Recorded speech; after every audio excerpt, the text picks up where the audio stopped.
Good morning, students. Good morning, ma'am. Yeah, we'll start. Only 60 plus people are there. Anyway, I'm going to start with the last class. One example was left. No, I'll start with that. By then, maybe they'll join.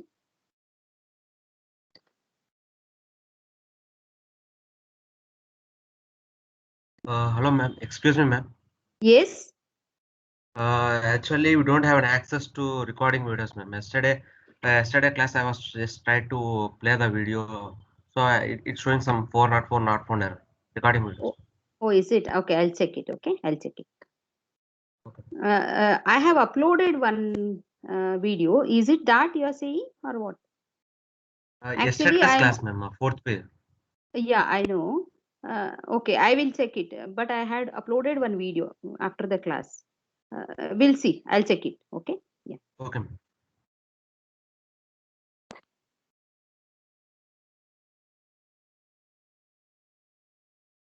So this we had completed, and after removal of left recursion, also you can try generating the leftmost derivation and rightmost derivation. Whenever you find time, please try that. Okay, next example is this. Okay, now if you have to remove left recursion in this grammar, okay, how do you write? Please try first and then I will show the solution. So there are two things to be taken care. One is that we have S followed by S here. We have S followed by S and there is epsilon here. Okay, so these are the two things. Anyway, we can solve this problem, not an issue, but only thing is that what grammar we are going to get after removal also is important. Okay, did anybody try? So what can be the transformation if you remove the left recursion?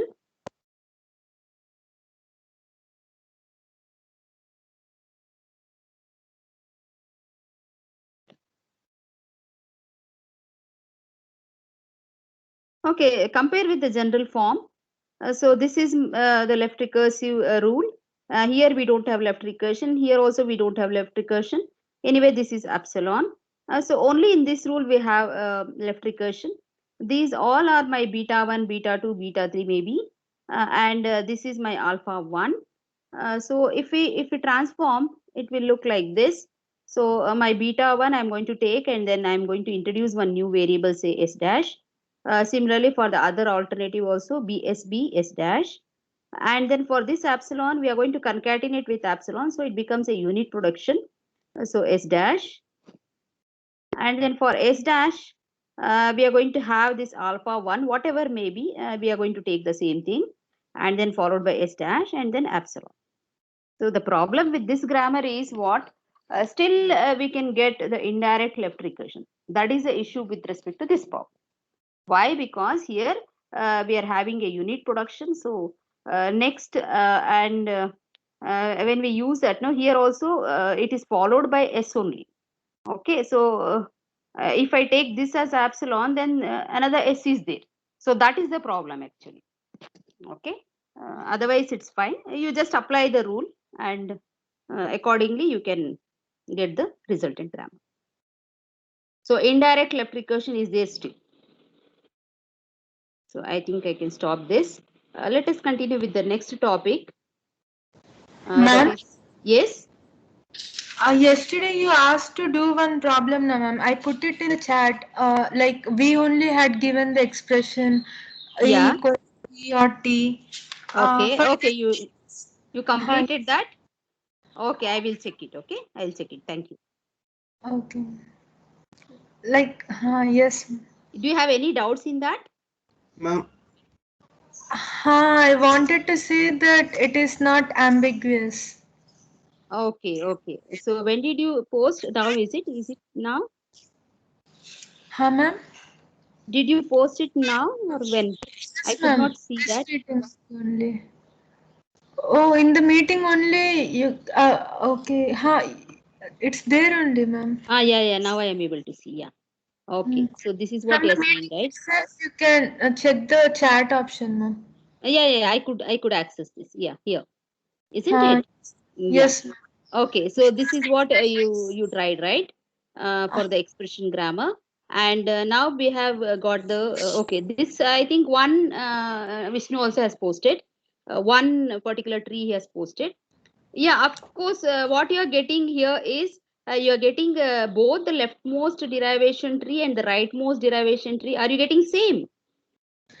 Ma'am, like Yes. odd and not are in one are not repeating in any derivations. So we have to choose them only. So basically, the tree will Fine. come the same itself.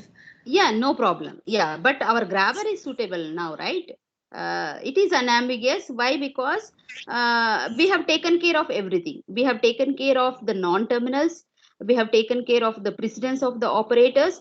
That's why you are getting the same tree. Did you notice that you are getting the same tree for both leftmost derivation and the rightmost derivation? That's the reason, isn't it? Whether you maintain the priority for the leftmost non-terminal at each step or rightmost non-terminal at each step, but it is giving rise to the same tree. Okay, so same tree means our grammar is correct. Or you have to try one more thing. Maybe okay, in terms of tree, it is very clear, so you can easily make out. Do you have any other leftmost derivation for the same expression? Same sentence. Do you have any other choice? No, ma'am. The Yes. R is like in the first rule, and is in the like Yes. one rule, and Yes. then first. Yes. Uh, Yes. That's how it is done. So I had told you. Do you remember that whenever you have a least precedence operator, that will be very closer to the start symbol. That is your root. Okay, and all your higher priority operators will be towards the leaves. So you can see that which are very close in your expression. Whatever you have taken is a good example. Yeah. So or is having the least precedence. That's why it is very closer to the root. See, next level it is coming as and. Okay, it goes like that. So our rules, whatever we have applied, is correct. That is why it is unambiguous. Okay, is that clear? yes, ma'am. Okay. Any other doubts you have? Is it Priya? Priya only, right? Yeah. Yes, ma'am. Okay. Okay. Okay. Good. Ma'am, Yes. isn't there a way to remove the indirect left recursion also? Yeah. Substitute See. and Mm. Yes. You can do so. I think you have learned in simplification of context-free grammars, right? Yes, you yes, can remove that. You can remove that. Means you can apply anything. I told you in the last class itself, right? This epsilon will always create problem because whenever you want, you will apply and then you will get some sentence, isn't it? So that's the problem, and it has to be handled properly. So all your simplification of grammars, what you have learned in TOC, will be definitely useful here also, because you can't take the raw grammar as it is and use it for your parsing. It will not be suitable most of the time. That's why what we do is we will make some transformations, maybe some simplification we do. Like even if you can even remove epsilon productions, and you can of course this left recursion removal uh, has to be done, because top down parsing will not work without that. Okay, similarly other simplifications if you have to do, yes, you can do it, not a problem, but some things are very compulsory that you have to follow it. Okay, one such thing is the left recursion removal, and there is one more concept called left factoring that also need to be done. That is compulsory. And this handling epsilon, if you are not able to handle, you can remove it and rewrite the grammar and then use it. Later I will tell you why it is not suitable. So for a particular parsing technique, we will conclude that okay, this grammar is not suitable, means you have to transform it and then only you can use. That is how we conclude. Okay, yeah. As we proceed, Vishnu, you will get to know how it is done, how it is handled. Okay, yes, definitely you can remove, you can apply any simplification. yes. Okay, okay, now we'll continue with the top down parsing techniques.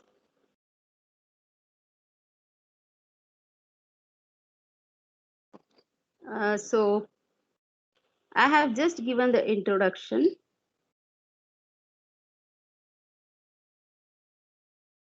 Okay, once again I'll share.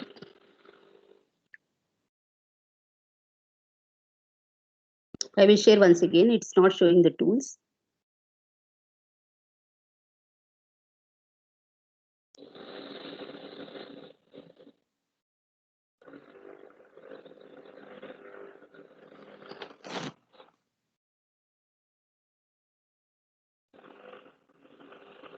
Okay, so let us see what are the different techniques we have in the top-down parsing. So this is our grammar what we took. I have just placed it here so that you can always refer back. So this is your familiar grammar, and this particular grammar is unambiguous now, but it is left recursive grammar. Okay, so now we know that in the top down parsing we start from the root, and at each step what we do is, for a non-terminal we will select a suitable production rule and apply that. And while creating the nodes, what we do is, for every symbol we are going to create a node that is present in the RHS.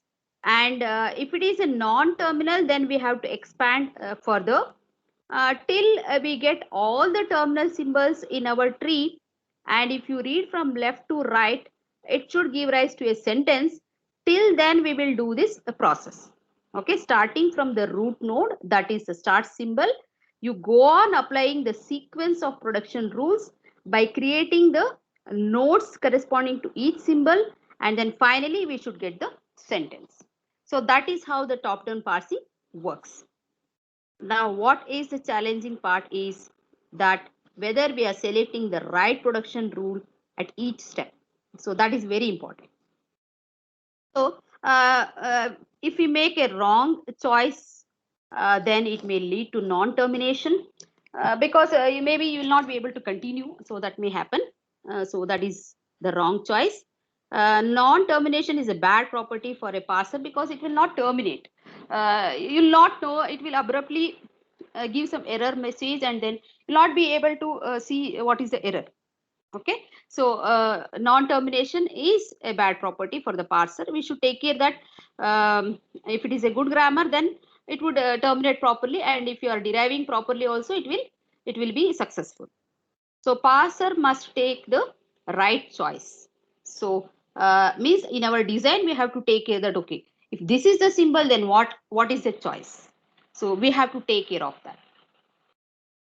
So eliminating left recursion we have done already for the same example. Okay, so this is after the left recursion removal for our expression grammar. This is the thing we have got, and we don't have any problem if it is going to create the right recursive grammar, because for top down parsing only left recursion will create problem. So right recursive grammar is okay. Okay, coming to the next title is the predictive parsing. Okay, I told you that whenever you select some production rule, that should be a right choice, isn't it?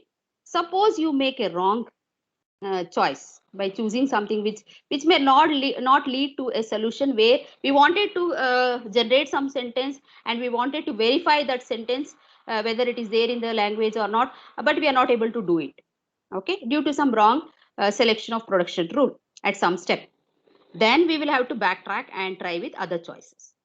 So how do we find out then? Definitely we will have to look ahead. Means suppose I have some expression, say, I'm very bad in writing actually.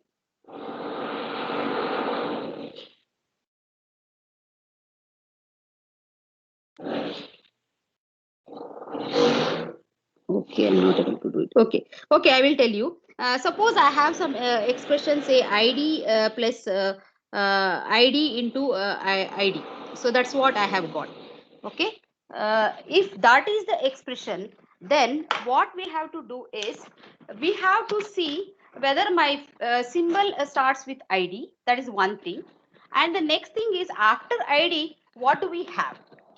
Okay, so after id, whether it is plus or star or minus or slash, what do we have? Based on that only we are going to decide the production rule. So what does it mean? By just seeing the current symbol, we will not be able to decide on the right choice. Okay, so we will have to look ahead in the input, and based on that we will be deciding, okay, this is a rule that is suitable for parsing or continuing the derivation, and therefore we will have to select. Okay, so that is the meaning of look ahead. Means when I am pointing at ID, what is the next symbol I am going to see? Okay, suppose if it is plus, then we are sure that, okay, it is an addition operation. Correspondingly, in whichever RHS plus operator is there, maybe that you can select and continue. Similarly, okay, only that much is sufficient. That also you have to see. Okay, if it is a very simple grammar, maybe by seeing only one symbol you can decide. Sometimes what happens, only one symbol is also not sufficient. So when you are at the first symbol, you will have to look ahead with the second symbol. Sometimes that is not sufficient. Then you go and look ahead for the third symbol also, what exists. And then based on that, you will make the choice. So it means that you will have to look ahead to make a good choice. So that is what we call it as predictive parsing. What is predictive parsing? As the name itself says, we are trying to predict the correct production rule to be applied in a particular step. So how much look ahead you have to do? It depends upon your grammar, and then arbitrarily you can take something. Maybe sometimes only one look ahead symbol we will take and solve. Sometimes it is not sufficient, we will have to look ahead more. So it becomes 2 symbols or 3 symbols and so on. Okay, so you can select some number. Now you can have various subclasses of the context free grammars, and we can have one particular subclass I am going to introduce now, that is LL of 1. This LL of 1 is what? It is one kind of top-down parsing where the first L means it is for left to right scanning. Means you always read from left to right. Means suppose I have ID plus ID star ID. I read ID first, then plus, then ID, then star, then ID. It goes like that. So the second L stands for we always use the leftmost derivation. Okay, remember that in top-down parsing, always we use leftmost derivation. And this number within the bracket, it means that how many look ahead symbols you are using. Suppose I want to use only one look ahead symbol, then this number will be 1. But if my requirement is more than that, then maybe you can try with LL of 2, LL of 3, and so on. Even we can have a very general kind of grammar, say LL of K, where K can vary from 1 to some number. Okay, so this is one particular class of grammars where it is an example of top-down parsing, and the look-ahead symbols are important. Now, when I give some problem, you are able to see what is there as the next symbol, and blindly maybe you are applying some rule, isn't it? But it is not so. Means compiler cannot assume. So it has to see what is the next symbol. When my pointer is pointing at the first symbol, it has to see the second symbol, and then it can make a wise decision. So that's how the predictive parsing helps. Ma'am? Yes. How left to right parsing is different from leftmost derivation, ma'am? Left to right parsing, I'm not saying. Left to right scanning means I read. My input I am reading from left to right. Understood? Okay. Means ID plus ID star ID if I have got. Suppose, okay, I don't use ID. Suppose A plus B into C. Okay. Now A is my first symbol. So I read A first, then plus, then B, then star, then C. So it is reading, that is the scanning is from left to right. Sometimes we call it as parsing also because we are doing the parsing.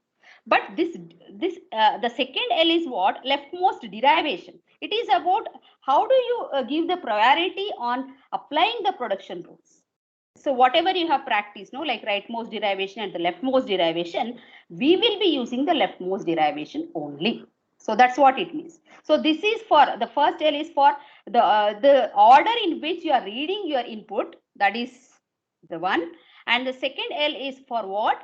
when you are deriving, in your derivation process, you are giving the importance, that is the priority for the leftmost non-terminal at every derivation step. Means first you are going to apply for the leftmost non-terminal only. Even though there are many non-terminals, you don't apply randomly.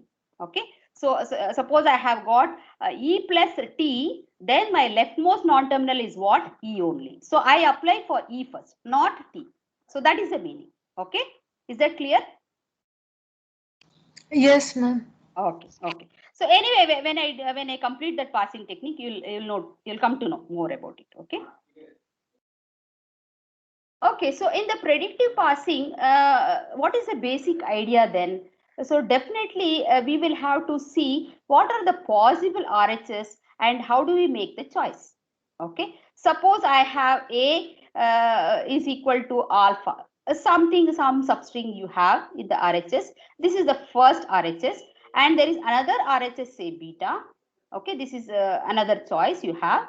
Means it means what? A can be either replaced by alpha completely or A can be replaced by beta completely. That's what it means, isn't it? Now, so if I have to apply alpha for A, how do I decide? Okay, you have done a lot of examples, right? When you are deriving, okay, you have selected, okay, this is the rule I can apply. How did you select? That is because of your sentence. So in your sentence, you would have read what is the current symbol I want to read, and based on that symbol only you are going to apply the rule. So the symbol here in alpha does matters, the symbols in beta does matters. Not just it matters, of course you have to take care of what is there in the beginning of alpha, what is there in the beginning of beta. That is very important. Okay, so in order to handle that, what we do is we use a particular concept called a first set, where it will compute the first symbol for this substring, it will compute the first symbol for this substring also, that is for alpha as well as for beta, and whichever matches, the first symbol of alpha matches with my sentence current symbol, then I would select alpha. If the first symbol in beta is matching with my symbol which I am pointing to, then I would select beta. Okay, so that's how we select the production rule, and this first set will really help to decide whether to select alpha or beta. Okay, so anyway, we are going to move on to the more complex problems. This rules also I'll give. Let us see. Okay, so in the predictive or the LL of one parsing technique, we have two choices, right? A gives alpha or A gives beta. Suppose if both appear in the grammar, then we will have to compute something like this. I will tell you how to compute. First of alpha intersection first of beta. If it is null, then we can go ahead. Otherwise, also I will take different cases and show you how it works. For that, first you have to understand what is first set of alpha and what is first set of beta. Then you'll be able to understand how to use it in the LL of one parsing. Okay. Okay. Before we proceed with that, already I mentioned about this. Always this epsilon productions will make it more complicated. Why? Because to handle epsilon productions, we will have to use separate rules, and it is very complex. And most of our grammars, because of this epsilon productions only, ambiguity may exist. So that is the complication we have. Anyway, we can handle it by transforming it into some other grammar, but without changing the language. So one problem with the top-down parsing is what? The left recursion. The other problem is the other problem is, suppose you have something in the prefix which is common in all the RHS. Okay. I think, are you getting disturbed? Some noise is there from my side only. Is it getting disturbed? Are you getting disturbed, students? Now it is fine, ma'am. Okay. Okay. 1 second.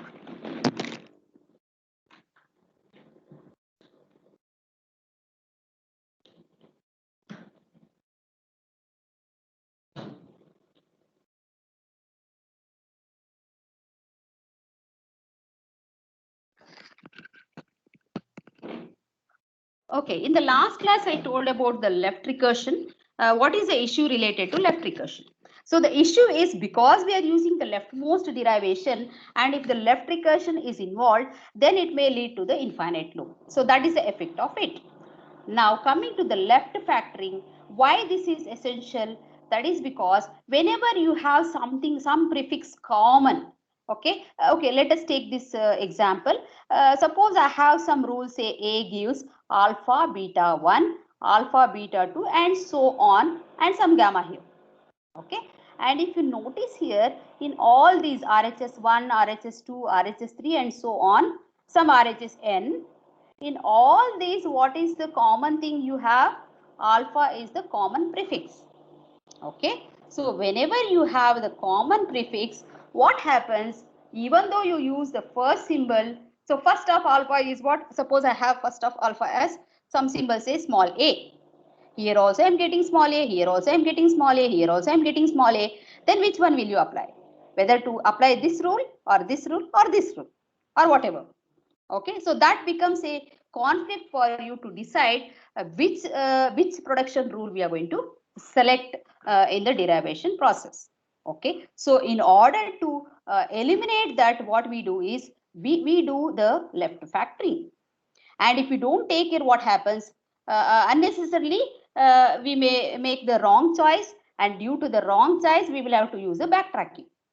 Okay, so whenever you make the wrong choices, what you'll do is you'll go one step back and then try to resolve using some other rule and so on. So that will not be efficient, isn't it? Therefore, what we do is we try to change our grammar only, but without changing the language. So how do we do that then? All the common things, that is the common prefix, and it should be a longest prefix, you take as a common factor. Okay, so here in this example, alpha is common for all these rules. Only the last rule doesn't have alpha, and something else is there, that is gamma. So you take that as a common factor, and then you introduce one new variable, say a dash. Okay, so this part is what? This part is taking care of this thing, but I have to define for a dash. And what is the left out portion? It is gamma. You just take it as it is because it is not having any common prefix. So this is the first rule. Now when I use a new non-terminal, we have to define, isn't it? So for a dash, what is that I am going to have? Alpha already I have taken care. Alpha is concatenated with what? Beta 1. Here alpha is concatenated with what? Beta 2. Alpha is already taken care here. Then a dash is what? A dash is supposed to be beta 1, beta 2, beta 3, etc. beta n. So now what is the advantage we are getting? At this level, when I want to decide, I will see this longest prefix, and then based on that I apply. The next part is what? It should be handled in a dash. So now I can very well see what is there in beta 1 as a first symbol, what is there in the beta 2 as a first symbol, and so on. So it becomes easy. Therefore, whenever you have a common longest prefix, you take that and then you perform left factoring, rewrite the grammar in this way, and then you can use it. Now it becomes suitable. Okay, so left factoring is required to remove backtracking. So that is the use of it. And this left factoring is also compulsory if you have to use top-down parsing. So there are two compulsory things. One is that left recursion removal, and the second thing is left factoring. Okay, left factoring will eliminate the backtracking. Okay, we'll take some example. This is one grammar. These are the rule numbers. So some factor, some name is there. This is a token which is generated from lexical analysis. You can imagine. This is one RHS. The second RHS contains name followed by some argument list within the square brackets. Similarly, the third choice contains name followed by argument list within parentheses. So this is my first rule corresponding to factor, all the three RHS. Similarly, I can have argument list, something like this. And okay, for all non-terminals like argument list and more arguments, it has been defined. Okay, so if I take the rule number 3, there is only one thing. Okay, this notation is different, so I can make the correction. This is supposed to be the arrow mark. Okay, so argument list is also a a non-terminal, and it has been defined as expression followed by more arguments. So this is RHS, and this is the only RHS, so no issues. Whereas coming to more arguments, what we have is we have expression followed by more arguments. That is one choice, and the other choice is epsilon. Okay. Anyway, I don't have anything common as a prefix here, and therefore no issues with the rule number 3, 4, and 5. But coming to the rule number 0, 1, and 2, what we have is we have something common that is present in the leftmost position. We call it as prefix, isn't it? So that need to be taken out, and then you have to rewrite the grammar. So how do we do that then? I'll show in the next slide. Okay, so this is how we are going to write. That is, you are performing the left factoring. So factor, name you have taken common, and then you are going to introduce one new variable, say arguments, and what this argument should contain, all this, right? So within square bracket argument list, and the next possibility is what? We have the argument list within the parenthesis, that also we can take. And this epsilon is coming because of what? Because of the rule number 0. Rule number 0 has got only name. After that, I don't have anything, isn't it? So that nothing means it is an epsilon. So that is empty. So after name, I have empty. After name, I have got argument list, one with the square brackets and the other one with the parenthesis. So all those are taken care. So I didn't change the language. Only thing is that we have introduced one new non-terminal, and we have taken out the longest prefix what is common, and we have rewritten the grammar. So here also it should be arrow mark. Okay, that is a correction. So like this we can perform the left factor. Okay, now going back to our previous slide. Okay, why did we do that? That helps in deciding the first symbol. So my first symbol here, if I take the first symbol of factor is, first symbol means now for now you can imagine whatever is occurring in the first position, you assume like that. Okay, so if I want to find the first of factor, it is name. If I want to find the first of factor, from here also it is name. In the rule number 2 also it is name. So because I am having the same token for all the 3 choices, then it becomes difficult for me to choose whether it is rule number 0 or 1 or 2. Okay, suppose I make a choice with rule number 1. So rule number 1 is what? Name followed by argument list within the square bracket. But later after seeing this name, okay, name has matched because my current symbol is also name, so it has matched, so we have taken. But later in the second symbol, if I don't find open square bracket, instead if I find parenthesis, then it is a problem. Means you have done a wrong choice. Then you have to make a choice which is rule number 2, or sometimes the other way also. I have selected this. I am following with the what? Epsilon here, but I have some symbols in my input. Like I would have got some square bracket or the parenthesis. Then also I have made the wrong choice by selecting the rule number 0. So this does matters. Otherwise, what you have to do is you have to go back and change the decision, and then again you will have to do the reparsing. So because to avoid that only, what we do is we take the common factor. At least at that level it is resolved, and in the next level when you go, it will be taken care automatically, because again here I will see the first symbol. So first of arguments is what? I have got a square bracket, open square bracket. So I know that if my current symbol is say square bracket, then I will be using this. If my current symbol is say open parenthesis, I will be choosing this. And how to handle epsilon I will tell later. Okay, so like this we can make a choice. So that is the advantage of using the left factoring. Okay, I have a problem now. Let us solve.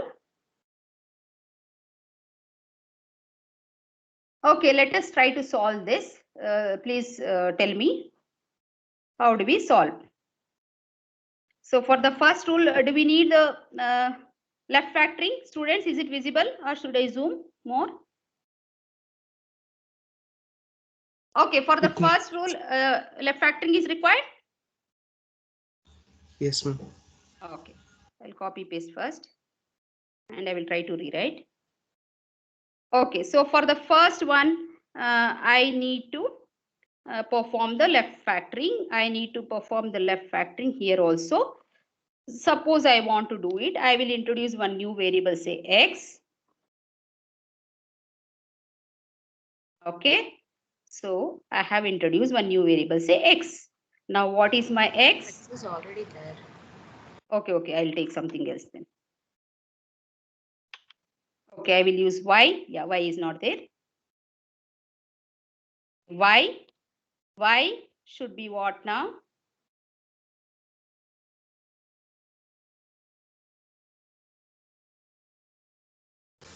Ma'am, Yes.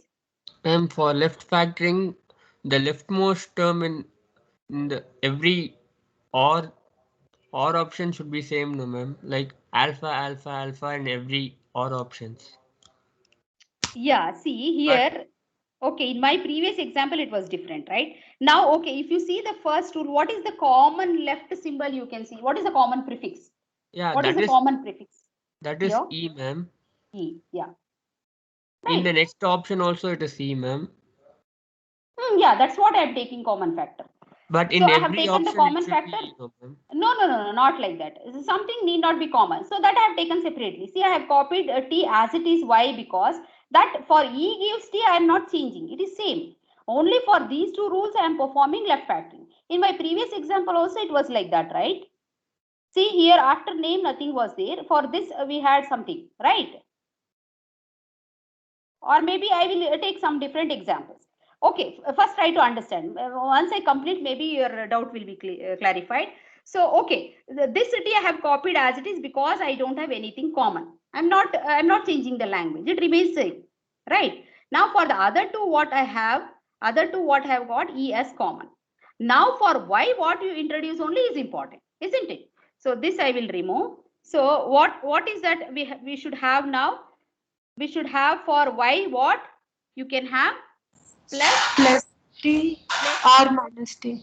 yeah, plus t or minus t. I think now it will be clear whoever asked that doubt, no? See, I am not using any other rule.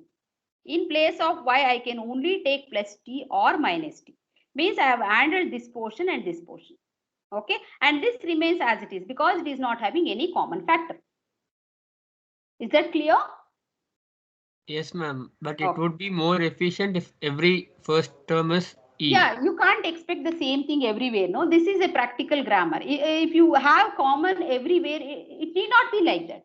Once you design your grammar, no, it need not be like that. So whatever grammar is there, that you are for that you are applying the left factoring. That's all, because that is our requirement, isn't it? But what is that we are doing without changing the language? We are making it convenient for the usage of top-down parsing. That's it. Okay. Anyway, when I take more examples, you'll have the clarity.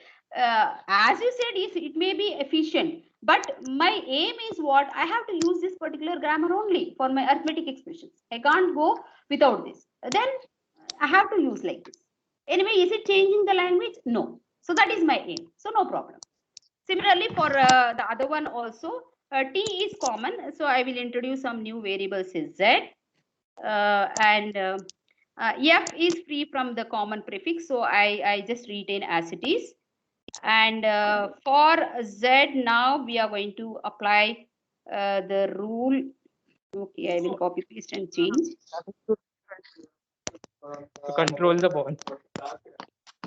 Okay, star f Okay.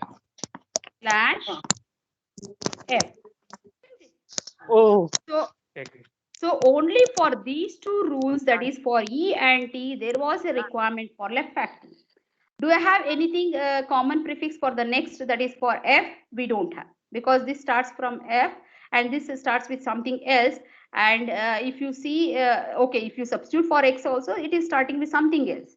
So there is no need to apply left factoring for the other two rules. So it remains the same. So only for these first two rules, we have applied the left factoring. Okay, and the other two remains the same. Let us take one more example. Okay, this does it need left factoring or not? It is a well-known example, right? It is a if statement and if else statement. So for this, Do you have common thing or not? Yes, ma'am. We Yes. have. Okay, so now it is a practical example. Now can you make out, suppose I have some sentence and if it starts with if. Okay, I have two choices now. This also starts with if, this also starts with if. Okay, after that, suppose I have some condition. This also has condition, this also has condition. After that, I have then. Here also then, here also then.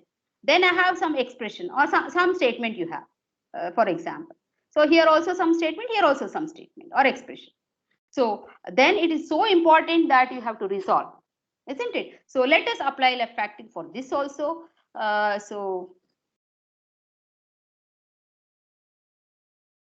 Okay, so what I do is, this is common now.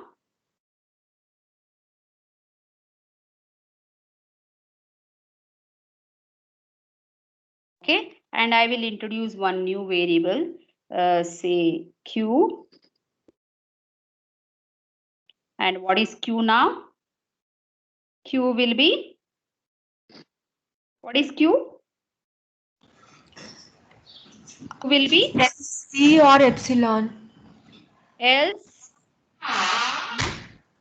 or epsilon. Yes. Or epsilon. Yes, that is correct. Okay, so now see, at least till here I don't have any problem. I can select this particular rule, and then later only I need to decide whether I am going to select this option or this option. So it makes it very clear. Whereas the other two don't have anything common prefix, so we don't do anything. It will remain as it is. Only this we need to change, which is now a left factored grammar. Okay, so this will reduce the means backtracking is removed. So that's how we can change the grammar without changing the language. We have done this. So this is now suitable. Okay, this is an essential step in the top-down parsing. We will have to do it. Like how we remove the left recursion, left factoring is also important. Okay, we'll go back to our slideshow. Is there any doubt with respect to these two examples? Anyway, I'm going to cover a lot of examples when we take examples with respect to some parsing technique. So it will be useful later also. I will take more examples. For now, for the discussion in introduction, I have taken some 3 examples. Now let us see how to find the first set. Okay. So first set can be found on some non-terminal symbol or some terminal symbol or some substring also you can take. So suppose I want to find the first of alpha. Some alpha is what? It is the combination of say terminal symbol, non-terminal symbol. Maybe if at all you are using some end of file symbol. Generally in parsing we use end of file as a dollar or end of string as dollar symbol. So that also can be there. And also you can have the epsilon. So this alpha can be of any of these symbols. Like it can be a terminal symbol, it can be non-terminal, it can be the dollar symbol or UOF, or it can be epsilon.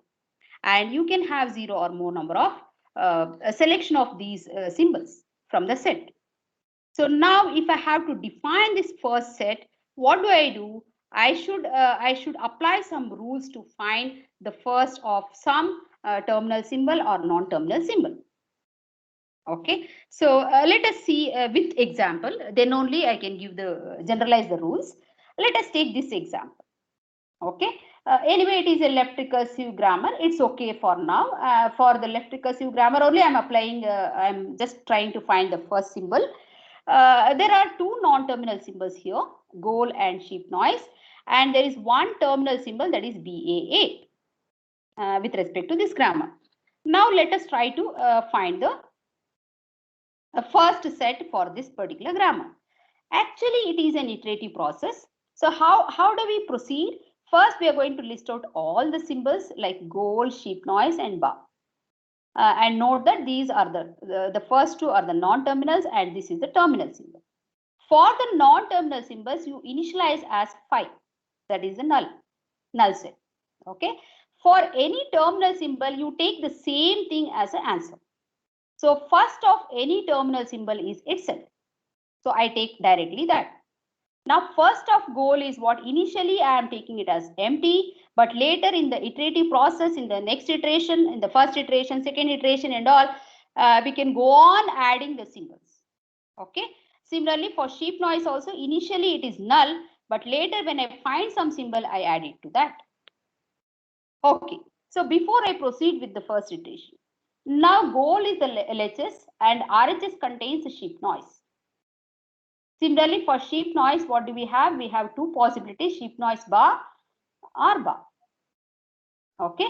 Now, if I want to find the first of goal, first of the symbol say goal, then it is nothing but the first symbol that is present in sheep noise. Okay, I will repeat. First of goal is nothing but the first of sheep noise. And this may be non-terminal, sometimes it may be terminal symbol also. I'll take all the cases later. Now, coming to first of sheep noise. First of sheep noise is what? Here you have sheep noise only again. So this is the problem with the left recursion I was telling. If there was some other symbol, then I would have taken the first symbol of that. Or if there was a terminal symbol, I would have taken that. So anyway, from here, I am not getting anything. It is recursive. So what do? Then I go to the other choice. What is the other choice? It is the terminal symbol. So sheep noise, first of sheep noise is what? BAA. That's what we are computing here. See, for terminal symbol, it is itself. First symbol of sheep noise is what? Ba. Okay, and we have not yet arrived at the result for goal, because goal, first of goal is depending on the first of sheep noise. Only when I find the first of sheep noise, I'll be able to fill for goal. So in the first iteration, what I did, first I initialized this, and then now we have found the first of sheep noise. We have got it. Now the first of goal is also first of sheep noise. So in the next iteration, we fill that. Okay, this is a very, very simple example. I'll tell you. We will have more complex situations, more complex cases where we will have many epsilons also. We will have to handle that. Anyway, after giving the rules, I will give some more examples. Let us take another example. This is having some 4 rules. Goal is equal to list, and list is equal to pair followed by list or epsilon. And pair is what? It is the left parenthesis, list right parenthesis. So that's what is assumed. This is the given grammar. Okay. Now, if you have to find the first, you can easily identify what are the terminal symbols, right? So terminal symbols are what? This left parenthesis and right parenthesis are the terminal symbols, and epsilon is a null empty string. Goal is a non-terminal, list is a non-terminal, pair is also a non-terminal. Okay, and also please see that because list is giving rise to epsilon, can the goal also be epsilon sometime? Yes or no? You have learned in TOC, right? One of the steps in the simplification of grammars, have you done that? Nullable? Yes. Yeah. So list is directly having epsilon. For goal, what happens? Goal, in one step, it will take goal replaced by list. Then list can be replaced by either pair followed by list, or it can be replaced by epsilon. Because of this epsilon, what can happen? Goal also can lead to epsilon at some point, isn't it? So it depends upon your choice. If you make this choice, then goal also can be epsilon. If you make the other choice, then it is not epsilon. But anyway, there are chances of getting epsilon for goal. So these two variables, we call it as nullable variables. List is a nullable variable. Goal is also nullable indirectly because of the list. Okay. Now, how do we find the first set for this? Okay, before I give the answer, you can think now. So first of goal can be what? First of list. First of list can be what? First of pair, or the other chance is epsilon. What is first of pair? First of pair is what? The left parenthesis. Okay, that is how it will be computed. In my previous example, I showed iteration by iteration, but practically actually the algorithm works like that. But what we do is when we are writing theoretically, we will write everything together, but you have to be little careful while writing. So you should know how the sequence goes. Goal, first of goal is depending on the first of list. First of list is depending on the first of pair. First of pair is depending on this symbol. So if I get this symbol, then I can fill for first of list and I can also fill for first of goal. And what about the terminal symbols then? So first of LP is what? LP itself. First of RP is what? RP itself. Okay, because the terminal symbols is itself. So let us see the answer for this now. Ma'am? Yes.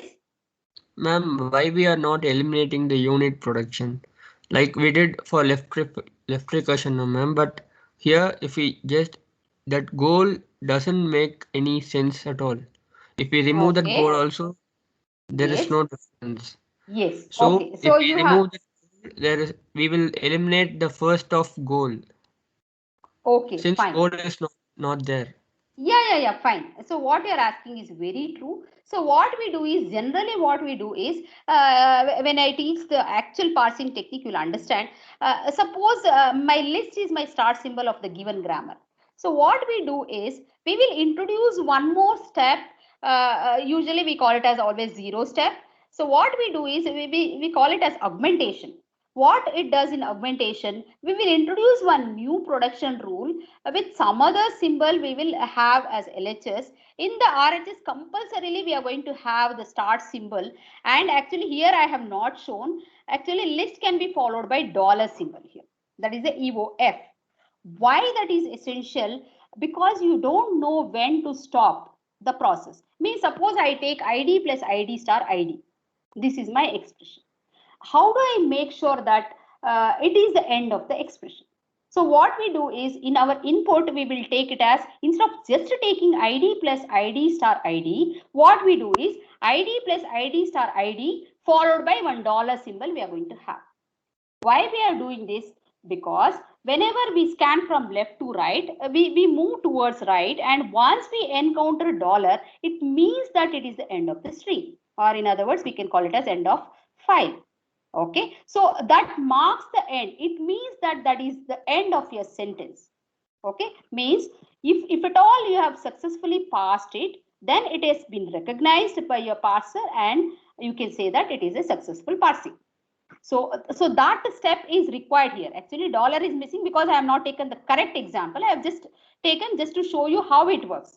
Now my intention is only to make you understand how the first works. So if you imagine dollar here, then you will know what is the requirement for it. So that is why this has been used. It is not a unit production, and if it is there, if the unit production is there also, you don't care for it, no problem, because other steps will take care of them. Only thing you have to take care is what? Left recursion removal and left factoring. Okay, is that clear? So in my real examples, what I am going to do is I am going to include $1 here. Then it will not be a unit production. Okay, is that clear? Whoever asked the doubt, is that clear? That list is the last element in the string. I didn't get you. That like full stop, no ma'am? No, when I derive, no, when I give some proper examples, you'll understand. Till I start the parsing, you'll have this doubt. It's okay, just keep it pending now. I will clarify it when I start that particular topic. Okay. For now, you imagine that this is there. It's okay with the unit productions, but later I'm going to include $1 here. Then it is fine. Okay. So, and dollar is used to mark the end of your string or end of your file. Is that clear? Okay, with this we'll continue, and your doubts, you remember this doubt, I will clarify later when I start the parsing technique. Okay. So coming to the finding of first symbol now, for all the terminal symbols, you can, okay, here end of file is there. Actually, you have to imagine end of file here, then it would have worked, or you have to imagine dollar here, then it would have worked. So for dollar, it is itself. For LP also, it is itself. RP also, it is itself. So if I don't give anything, what it will do is it will take as a blank. Instead, we can take it as end of file or some dollar symbol here. For all the terminal symbols, even dollar is considered as a terminal symbol. So it will take it as it is for the first. Now coming to the first of goal, already I have mentioned it is depending on the first of list. Then it is also list is depending on the first of pair. Like that it goes. So let us see how to compute. Ma'am? Yes. Can we continue in the next class from here? Is it time? Oh, okay. Sorry, I didn't see the time today. Okay, sorry. Thank you for reminding. Maybe I can continue in the next class. Thank you. Thank you. Oh, okay. I have exceeded 5 minutes. Sorry.